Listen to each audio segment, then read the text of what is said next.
Hello friends, my name is Yash Bansal. Welcome back to my YouTube channel Bansal agriculture academy. आज हम agronomy में बात करेंगे। जो पल्सेस क्रॉप का क्रॉप प्रोडक्शन है वो दिन पे दिन कम होता जा रहा है। ठीक है, इसके जो कम होने के कारण है और जो इसे सजेशन बढ़ाने के लिए सजेशन दिए जाते हैं या इंक्रीज करने के लिए सजेशन दिए जाते हैं, उनके ऊपर बात करेंगे। सबसे पहले जो इसके कारण है, केसेस हैं, इसके ऊपर बात करेंगे। Cases of low production of pulses. ठीक है, सबसे पहला कारण है अनअवेलेबिलिटी ऑफ हाइल्डिंग वैरायटी।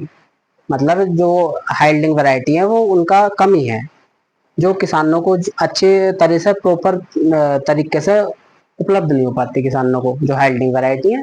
और ना इसकी अधिकतर कोई हाइल्डिंग वैरायटी बनी है, जिसके कारण इसका क्रॉप प्रोडक्शन कम हो जाता है।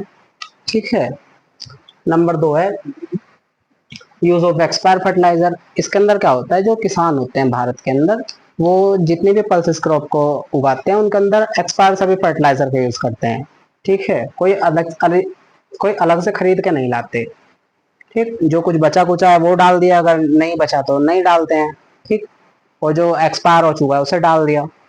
ठीक जी, ये भी कारण है इसका क्रॉप प्रोडक्शन कम होने का। ठीक है, नंबर 3 है lack of proper agronomical practices. इसके अंदर क्या होता है कि जो एग्रोनॉमिकल प्रैक्टिस है पल्सेस क्रॉप के अंदर वो किसान नहीं करते हैं। जैसे आपका निराई गुड़ाई हो गया, खरपतवार मैनेजमेंट हो गया। ठीक, उसके नहीं करते हैं, जिसके कारण इसका एक क्रॉप प्रोडक्शन कम हो जाता है।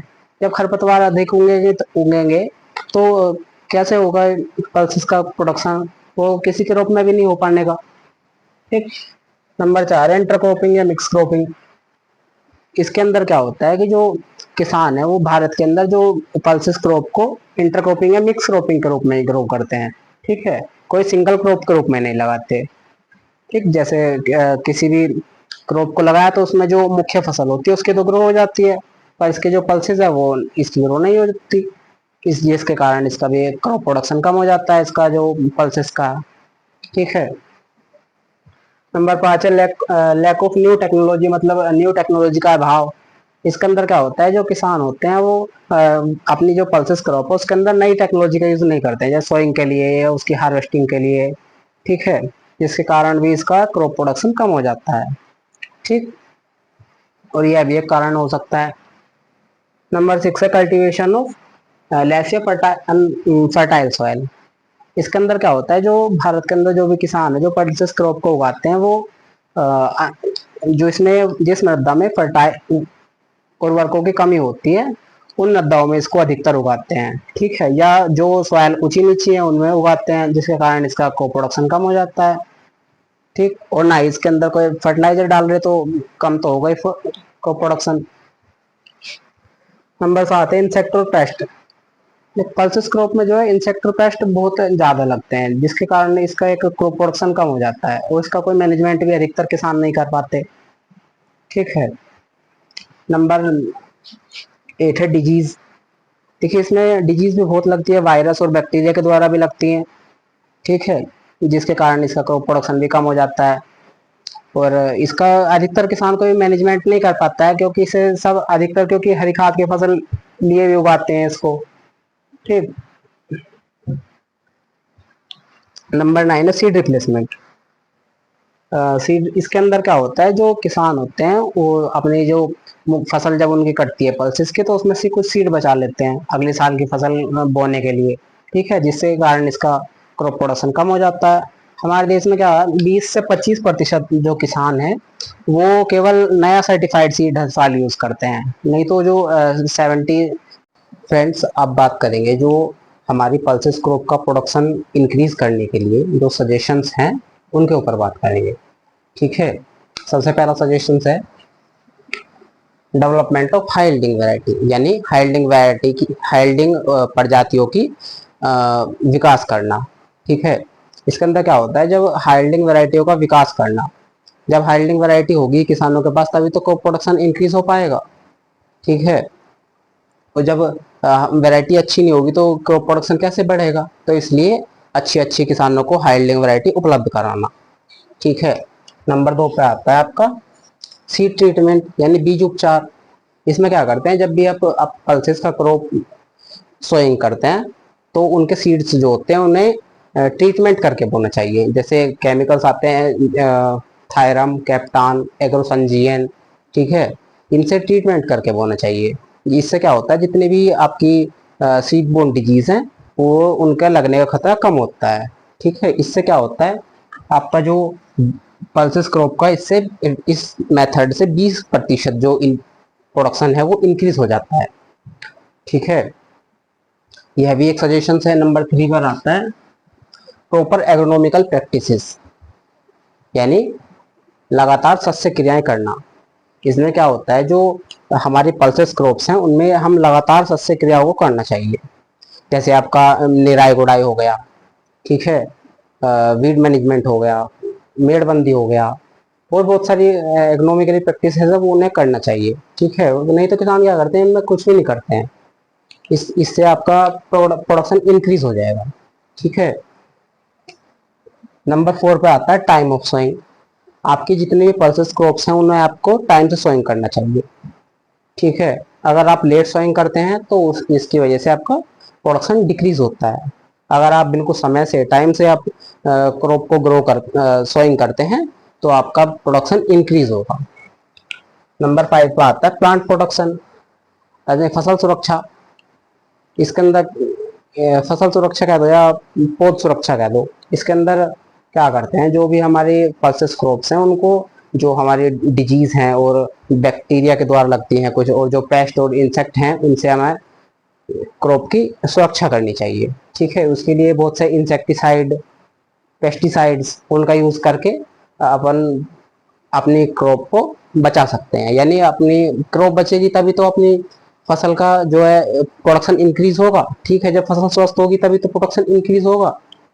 इसलिए अपनी फसल में बहुत काफी केमिकल्स के माध्यम से फसल को सुरक्षित रखना चाहिए। नंबर 6 पर आता है वीड मैनेजमेंट। इसमें क्या करते हैं, वीड मैनेजमेंट खरपतवार प्रबंध।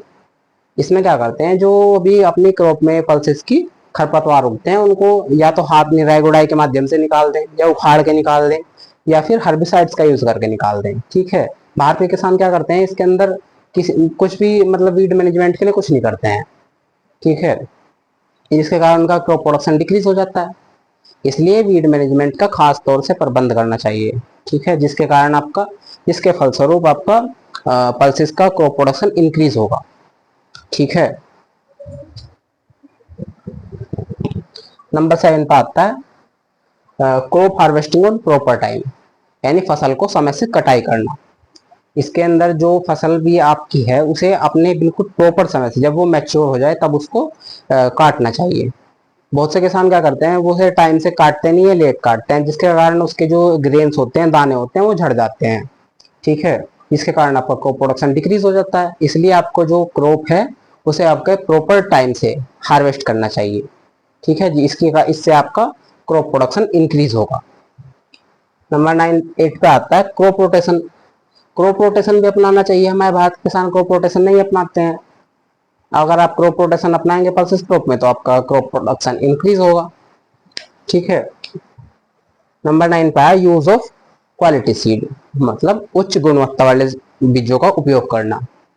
इसके अंदर क्या होता है, जो हमारे किसान होते हैं वो पहले से ही जो उनकी फसल कटती है उसमें से कुछ बीज बचा लिए अगले साल की सोइंग के लिए, पल्सेस की। ठीक है, तो उसमें क्या होता है, उसके जेनेटिक प्योरिटी, फिजिकल प्योरिटी में चेंज हो जाता है, वो उतने प्रतिशत नहीं बनी रहती, जिसके कारण इसका प्रोडक्शन डिक्रीज होता है। इसलिए आपको क्वालिटी सीड का यूज करना चाहिए।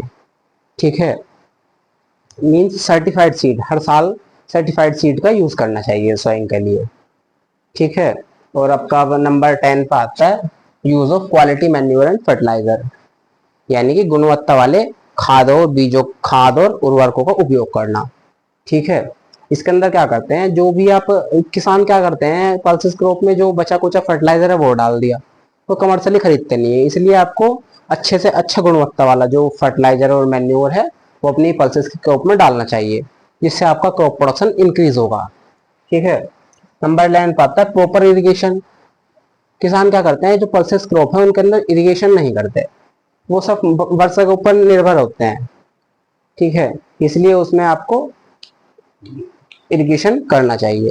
ठीक है, जिसके कारण आपका क्रॉप प्रोडक्शन इंक्रीज होगा। नंबर 12 आता है इंक्रीज एरिया, एक यह भी एक सजेशन है, आप एरिया को इंक्रीज कर लें, ठीक है, उसमें सोइंग करें आपका पल्सेस का, जिसके कारण आपका क्रॉप प्रोडक्शन इंक्रीज हो जाएगा इसके इससे भी, ठीक है। नंबर 13 पर आता है मेथड ऑफ सोइंग। ये भी बहुत अच्छा वो एक सजेशन है। हमारे भारत के अंदर किसान क्या करते हैं, जितने पल्सेस क्रॉप है उनको सभी ब्रॉडकास्टिंग मेथड से सोइंग करते हैं, ठीक है। उसमें क्या होता है कि कहीं पर बीज गिरा नहीं गिरा, कहीं पर जमा नहीं जमा, ठीक है, कहीं पर ज्यादा जम गया, गिरा कहीं पर, ठीक है। इसमें इसलिए क्या करते हैं, इसको जो पल्सेस क्रॉप है उनको लाइनों में सोइंग करना चाहिए, ठीक है, जिससे इसकी लाइन से लाइन और प्लांट से प्लांट की दूरी मेंटेन रहे, ठीक है। एक क्रॉप एक और रख सकते हैं। चलिए, ये कुछ सजेशंस है जिसके कारण आपका पल्सेस का क्रॉप प्रोडक्शन इंक्रीज होगा। आप चाहे तो इनके स्क्रीनशॉट ले सकते हैं।